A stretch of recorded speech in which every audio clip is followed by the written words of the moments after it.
Et salut à tous, ici Dorado, content de vous retrouver pour l'expert après ce break du All-Star Game. On n'a pas eu de match pendant une petite semaine, ça fait du bien pour se ressourcer. J'espère que vous avez la patate et que vous êtes chaud pour cette émission où vous le savez, je vais vous partager mes analyses, mes conseils pour vous aider à faire vos pronostics, hein. Donc j'espère que vous avez fait vos analyses de votre côté pour pouvoir comparer aux miennes. J'espère que vous avez la forme. On a un gros jeudi, hein, par rapport à d'habitude. Donc d'habitude le jeudi c'est plutôt calmou, hein, c'est calme.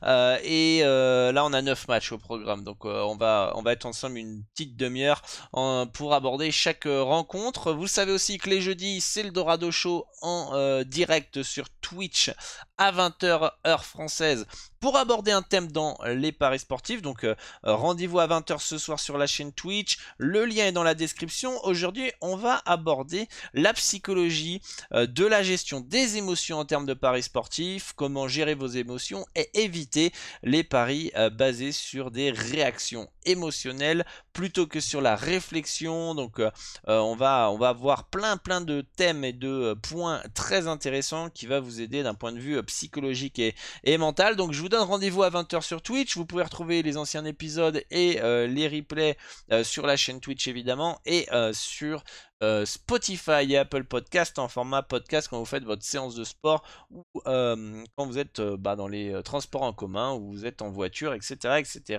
pour progresser dans les paris sportifs. Et allez me suivre sur les différents réseaux sociaux. Les liens sont dans la description, notamment sur TikTok. Je me suis fait bannir de TikTok. Enfin, mon compte a été suspendu. Du coup, j'en ai créé un autre. Donc, allez me donner de la force sur TikTok où je partage les projections tous les jours sur TikTok. Donc, let's go les amis. Allez me donner de la force sur les réseaux sociaux. Bon, on a 9 matchs au programme aujourd'hui. On va pouvoir attaquer la première rencontre entre les Cavaliers de Cleveland qui reçoivent les Nuggets. Beau match, hein, un bon petit choc entre une des meilleures équipes de l'Est et une des meilleures équipes de l'Ouest, avec Cleveland qui part logiquement favori dans cette rencontre avec un écart de moins 2,5, moins 3 dans ce match-là. Moi j'ai une projection victoire 113 à 111 pour les Cavs avec un écart de 2 points. Alors attention, du côté de Denver, on a Jamal Murray qui est incertain, Aaron Gordon qui est forfait et Reggie Jackson qui est forfait pour cette rencontre a priori. Ça sera des absences de taille, hein, notamment si Murray est pas là. Ça fait que Jokic, qui porte cette équipe, sera sans 3 joueurs majeurs. Alors Reggie Jackson n'a jamais joué encore avec les Nuggets, mais c'est une bonne recrue, notamment en backup de Jamal Murray. En tout cas, ça va être un match qui va être sympa, qui peut partir dans tous les sens. Je pense pas que la cote de Denver de 25 à Cleveland soit si intéressante que ça. On verra dans cette émission. Il y en a d'autres. Il y a d'autres cotes qui me semblent un peu plus sympas à tenter que les Nuggets à Cleveland à 2,25. Mais en tout cas, pour moi, un match qui peut partir dans tous les sens. Peut-être un petit avantage au vu des absences du côté des Cavs, mais pour moi, il n'y a pas de value dans ce match-là. Match suivant, c'est les Pacers qui reçoivent les Celtics de Boston. Alors là, on a quelque chose un peu d'intéressant pour ma part. Je trouve quand même que l'handicap de Indiana me semble un poil abusé. D'ailleurs, depuis que j'ai fait le slide et la petite diapo, la cote a baissé. Le plus 8,5 était à 952, maintenant elle se retrouve à 900. Je pense que Boston, c'est logique qu'il soit favori à Indiana, hein, ça, y a pas de souci. Par contre, autant favori un moins 8,5 quand on sait que Indiana a du talent, qu'à domicile, s'ils imposent leur tempo, etc., ils sont capables de battre n'importe qui en saison régulière. Évidemment, ne dites pas ce que je n'ai pas dit. En saison régulière, sur un soir, ils peuvent battre n'importe qui et pourquoi pas Boston. Mais en tout cas, rester dans l'handicap de plus 8,5, les Pacers, ils ont toutes les armes pour, hein, notamment déplacement compliqué pour les Celtics, une pause du All-Star Game, donc du coup peut-être une dynamique un peu rouillée du côté des Celtics. On a eu Jalen Brown, Marcus Smart qui ont loupé quelques matchs, plus la pause, peut-être ils vont manquer un peu de jus et un peu de rythme. En tout cas, moi je trouve que le plus 8,5 me semble intéressant. mal à... En tout cas, je pense dans la plupart du temps, Indiana se fait pas déboîter. Voilà, je pense que il y a beaucoup de fois où Indiana restera dans le handicap. Et pour moi, ça me semble plus intéressant que le moins 8,5 de Boston pour ma part. Donc, préférence sur les Pacers qui ont tout le talent pour rester dans cet handicap de plus 8,5. Le Magic d'Orlando qui reçoit les Pistons. Alors le Magic qui avait déjà battu les Pistons de 10-12 points je crois avant le All-Star Game et qui partent logiquement favoris encore une fois à domicile face à cette équipe de Détroit. Là on a une cote qui a bougé. Donc quand j'ai fait le moins 6, quand j'ai fait le slide, le moins 6 était à 909. Et on a maintenant le moins 6 à 1,84. D'accord, le moins 6 à 1,84. Maintenant, bah, on a un moins 7 à 2. On peut voir que j'ai un écart de 9 points entre Orlando et Détroit. L'écart est un... La value elle peut exister. Ce serait une marge de 2, une marge de 2 de value, donc de 2 points entre le moins 7 et mon écart de 9 points. Ça me paraît... Pourquoi pas, ça peut être encore prenable, mais si on se prend une marge d'erreur de plus d'une possession, et une possession c'est 3 points, bah dans ces cas-là, il n'y a plus de value. D'accord, mais si on estime que les projections ont 100% raison, il n'y a pas d'erreur, c'est parfait, etc. Alors la value sur le moins 6,5 semble intéressant. Orlando est une équipe pour moi sous-estimée, dans le sens où il y a eu beaucoup d'absences en début de saison.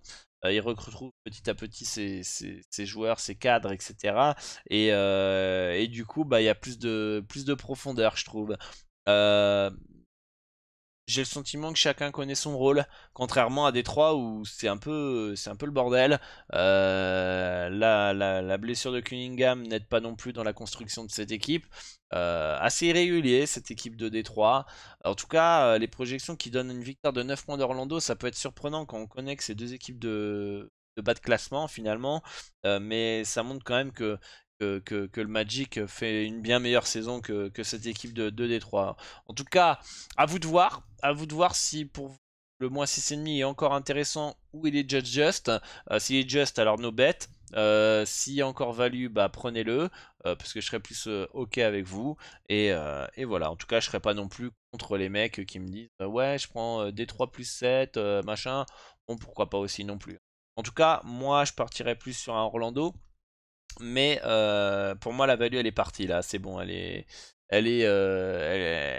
trop fine. Elle est trop fine. Il n'y a plus de value pour moi dans cette rencontre par rapport à ma stratégie. Mais en tout cas, je peux vous donner ce Magic -6 si vous êtes en accord avec cette analyse. Les Sixers qui reçoivent Memphis, gros match en perspective. Les Sixers qui partent favoris dans mes projections, 117 à 114, victoire de 3 points dans les projections. Les bookmakers qui ont retiré les cotes, alors on va essayer de les remettre. Est-ce qu'elles ont été là?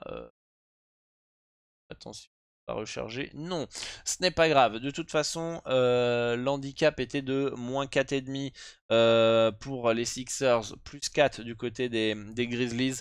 Donc finalement, on était plutôt dans un match assez serré avec une victoire potentielle de 4 points des Sixers.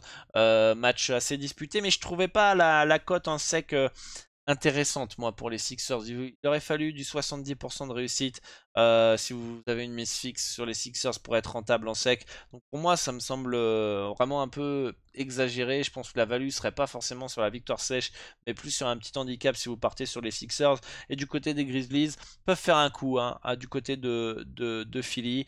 Je crois que la cote était autour de 2,60, à moins qu'il y ait eu des informations qui expliquent pourquoi les cotes sont sorties. On a Luke Kennard et Steven Adams pas là, ok, pourquoi pas, bon, comme d'hab.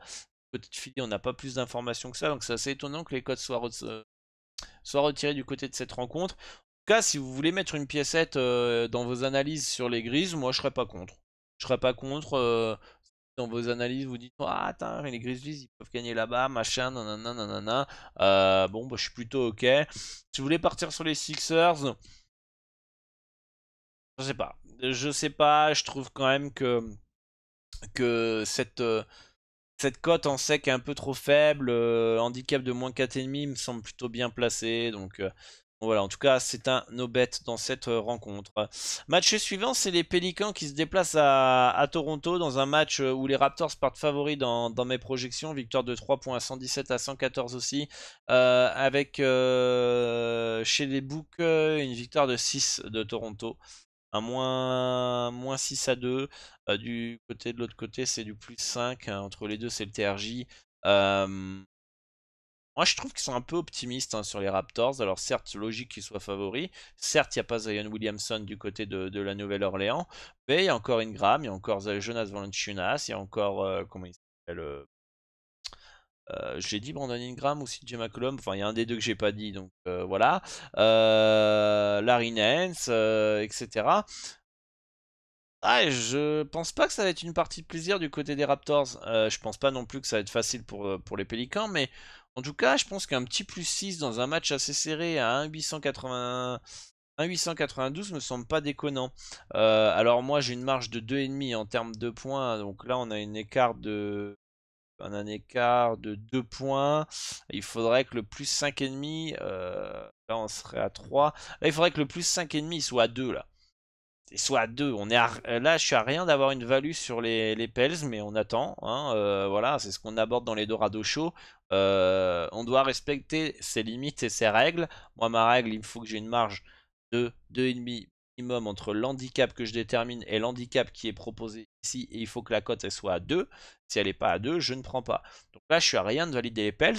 On verra demain en fonction de l'évolution, parce qu'on est mercredi, il est 23h42 ici au Mexique. Vous aurez la vidéo normalement à votre réveil pour boire le café. Mais en tout cas, pour ma part, je pense qu'un petit plus 6 il sécurise un peu, un match serré. Je serais pas étonné de voir les Pels gagner là-bas. Il y a le talent pour. Après, il va falloir être sérieux parce que Toronto, ça rentre dans l'art, ça lâche rien. Euh, mais en tout cas, je pense qu'on est quand même plus proche d'avoir une value là cette fois-ci sur les Pels que les Raptors pour moi. Je serais pas ultra confiant sur un Toronto -6 pour moi. Mais n'hésitez pas à me faire part dans les commentaires ce que vous en pensez de chaque rencontre, de me faire part de vos analyses aussi. Ça pourra ajouter des arguments en plus. On sera complémentaires et comme ça on pourra s'aider encore plus. Voilà, donc pour moi, pour cette rencontre-là, c'est pas parce que Zion n'est pas là que les Raptors doivent être assez nettement favoris à domicile face à cette équipe des Pels. Les Mavs de Dallas qui reçoivent les Spurs de San Antonio avec un derby texan où on va pouvoir encore à nouveau voir un peu plus le duo Kyrie Irving, Luka Doncic dans cette rencontre. Les Mavs qui partent logiquement favoris face à cette équipe de San Antonio avec je sais pas, le Thunder a été sorti avec San Antonio qui a quelques joueurs incertains, Sochan, Robbie forfait, Fred Jones double full, Hirsch, je crois qu'il s'est barré à Toronto. Non, si, il arrive lui de Toronto. Donc il est forfait, Langford et Vassell sont forfaits. Il y a beaucoup d'absences du côté des Spurs quand même. Il y a beaucoup d'absences qui sont du côté des Spurs. Alors je vous ai mis Spurs plus 14 en conseil dans mes projections. Ça, c'était si Kyrie Irving n'était pas là quand j'ai fait le slide. Et bah, du coup, il sera bien présent. Du coup, j'ai une victoire de 11 points du côté de Dallas. Encore une fois, si on prend une marge de value, une marge d'erreur, pardon, le plus 14 pourrait être plus intéressant que le moins 14. Sincèrement, moins 14 les Mavs contre San Antonio, Derby Texan, machin. Alors il y a des absences du côté des Spurs. Tu reprends après une longue pause de 7 jours, faut retrouver le rythme. Est-ce que tu vas mettre une fessée d'entrée à moins 14? Je suis pas convaincu. Donc indirectement, je partirais plus quand même sur un plus 14 à choisir dans cette rencontre. Euh, le fait que Kyrie Irving soit là, ça fait que la marge elle se réduit amplement. C'est-à-dire que là on a un plus 13 à 2. 13 à 2, ça fait qu'on a une marge de 2 puisqu'on a un écart de 11 points pour les Mavs. Ça ferait que la marge de value elle serait assez fine de même pas une possession entre les deux équipes. Donc c'est vrai que sur le très long terme, soit les projections ont raison et du coup il y a une value encore une fois sur le plus 14 à 1,90. Soit il y a... Comment dire, il n'y a pas de value dans cette rencontre et du coup c'est un F0. Je pense pas, sincèrement, je pense pas que la value sur le long terme soit sur le Spurs, le Mavs moins 14,5. Je pense qu'il y a un peu d'enflammade, il y a un peu d'enflammade sur l'arrivée de Kyrie Irving. Après, c'est sûr que si les Mavs mettent tout dedans, ça va être compliqué pour San Antonio, mais soyons un peu sérieux et soyons un peu objectifs. Sur le très long terme, on fait 1000 fois le match. Je pense que le plus 14 passe plus souvent que le moins 14. Mais c'est mon avis, hein. Vous me direz en commentaire ce que vous en pensez. Donc, bon, là, en piste, plus un plus 14. Ce serait quand même bien, quand même, que. Alors, ils sont où, les Spurs, ils sont là. Ce serait quand même bien qu'on ait un petit Sochan qui joue, un petit Trey Jones qui joue. Ça serait cool. D'ailleurs, est-ce qu'on n'a pas plus d'infos? Parce que des fois, ils mettent pas à jour. Là, on a une Trey Jones double foot, les Mavs, ok. Ok. Jones out contre les Hornets. Ok. Euh, Double full, ça sent pas bon quand même, hein. Bon, on sait jamais, c'est pas officiel, mais que Sochan et Trey Jones seraient là, ça serait une bonne nouvelle pour les Spurs. Là, un petit plus 14 peut être tentant quand même, hein. Plus 14 peut être tentant quand même.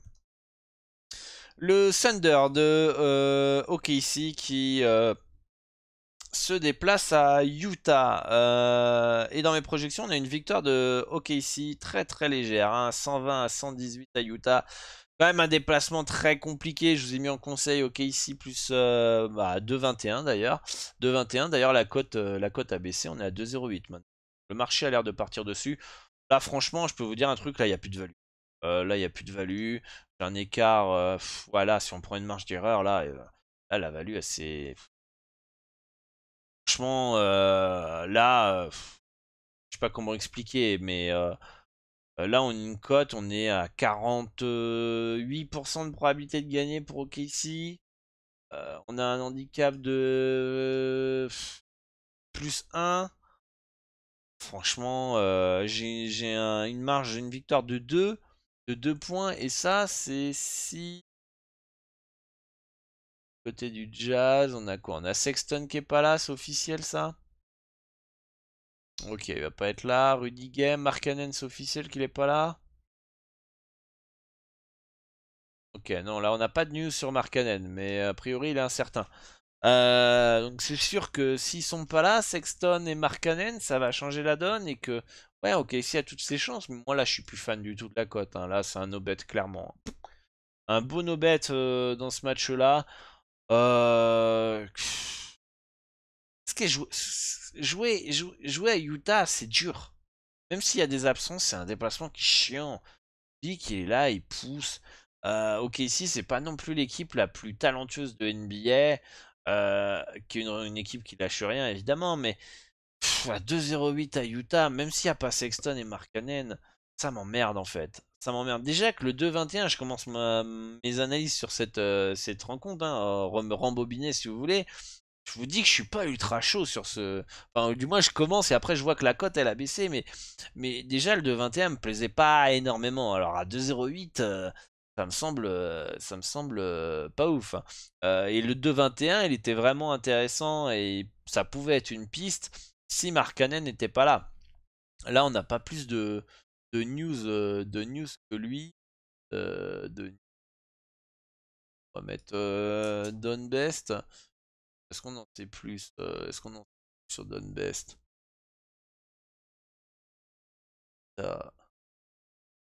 Markkanen questionable. Voilà, Rudy Gay questionable aussi. Voilà, moi c'était OK ici à 2,21 en surveillant ces informations-là en fait. Si les deux sont là, non merci OK ici. Les deux sont pas là, la cote elle va baisser. OK ici passe favori.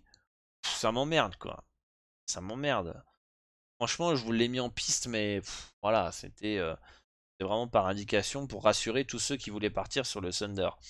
Plus que ça, mais je suis pas. Je trouve que le risque en vaut pas trop la chandelle. C'est ça le but de ces émissions aussi, hein. C'est pas uniquement vous partager des conseils, des bêtes et jouer des bêtes et des bêtes comme un guignol. Non, c'est progresser, vous donner des tips pour vous puissiez avancer, vous puissiez comprendre ma manière de réfléchir et de fonctionner. Et c'est aussi pour ça que je fais les Dorado Show les jeudis, faire de l'éducation dans les paris sportifs qui manque cruellement sur Internet et qui malheureusement, même s'il y a ce contenu que je peux proposer et d'autres aussi amis parieurs partagent en contenu, malheureusement 90% des parieurs ne veulent pas progresser et avancer. Mais après, faut pas venir pleurer, les amis, que vous avez perdu 1000 euros, 500 euros, etc., hein. Et que vous saviez pas, ça c'est votre problème. Au moment, il faut assumer ses responsabilités. Vous avez décidé de prendre cette décision-là, vous l'assumez derrière. En tout cas, vous avez du compte progresser, d'accord? Et moi, dans cette émission, à travers cet exemple d'OKC, ok, je vois OKC potentiellement intéressant, mais je vais réfléchir, je vais être là, est-ce que le risque en vaut la chandelle? Je suis pas là, oh 2,8€, c'est bien comme cote, c'est une cote au-dessus de 2. Non, je m'en ça. Moi, je veux savoir, est-ce que le ratio gain par rapport au risque que je vais prendre est intéressant? Et ça, il y a beaucoup trop de parieurs qui n'ont aucune notion de value bet. Et c'est pourtant le nerf de la guerre. On l'a déjà abordé dans un des podcasts précédemment. Je vous invite à l'écouter. Donc pour moi, là, il n'y a plus de value sur le. Les Lakers qui reçoivent les Warriors, j'ai un peu hâte de voir la suite de la saison de Los Angeles pour voir un petit peu comment ça prend, hein, cette équipe de LA qui pourrait avoir une série de victoires intéressantes sur la fin de la saison. Une équipe qui, je trouve, est beaucoup plus complémentaire, plus complète, avec plus de jeunes que ce qu'ils avaient avant. Je pense que c'était une bonne chose de se défaire de Westbrook, dont ça prenait pas. Hein, donc, si ça prend pas, ça sert à rien d'insister. Il a signé d'ailleurs aux Clippers de Los Angeles, donc il va pas déménager. et, euh, et ce soir, bah pour moi, d'ailleurs, je me suis peut-être planté là dans le score là. C'est un 124-118, hein, donc je me suis planté dans le score 124-118. Il n'y a pas une victoire de 12 points de Los Angeles, attention, hein. Il y en a qui me laissent des commentaires et qui disent ouais, tu t'es trompé dans le score, c'est abusé, etc. Je fais, écoutez les gars, je suis en train de parler, hein. Je suis en train de dire les choses, que oui, je me suis trompé dans le score, à modifier les scores. Donc pour moi, il n'y a pas de value sur l'handicap. On a un écart, donc victoire 124-118, ça fait un écart de 6 points. Les bookmakers donnent un H2 moins 6 à 2, donc il n'y a pas de value. Par contre, le over de 138,5, même si Curry est pas là, c'est deux équipes qui bombardent, qui courent, qui jouent l'attaque et potentiellement pour être intéressant. Donc, je préfère partir sur un petit over dans ce match-là, même si la value elle est quand même très très très fine. On a un cut à 242. 242, si on va chercher voilà, la cote à 2, c'est un 239,5. Ça veut dire qu'on a un écart c'est un 242,3. On a un écart de 3 points, quoi, de 2,8 points exactement entre mon cut et celui du bookmaker. Donc voilà, préférence quand même sur le over 238,5 dans ce match-là, parce que je m'attends à du tempo. À du tempo, que ça va bombarder, il va falloir que l'adresse soit là, et ça peut faire un match à plus de 120 points des deux côtés. Et on a intérêt à avoir un bon petit Klay Thompson. Si les Warriors sont nuls offensivement, on est dans la merde. Donc voilà pour ce match-là. Et enfin, la dernière rencontre du jour, c'est les Kings de Sacramento qui reçoivent les Blazers de Portland. Un match où j'aime bien les Kings, je vous le dis. Kings -5 à 884, why not? Beaucoup d'absence du côté de Portland. On va aller les voir ensemble.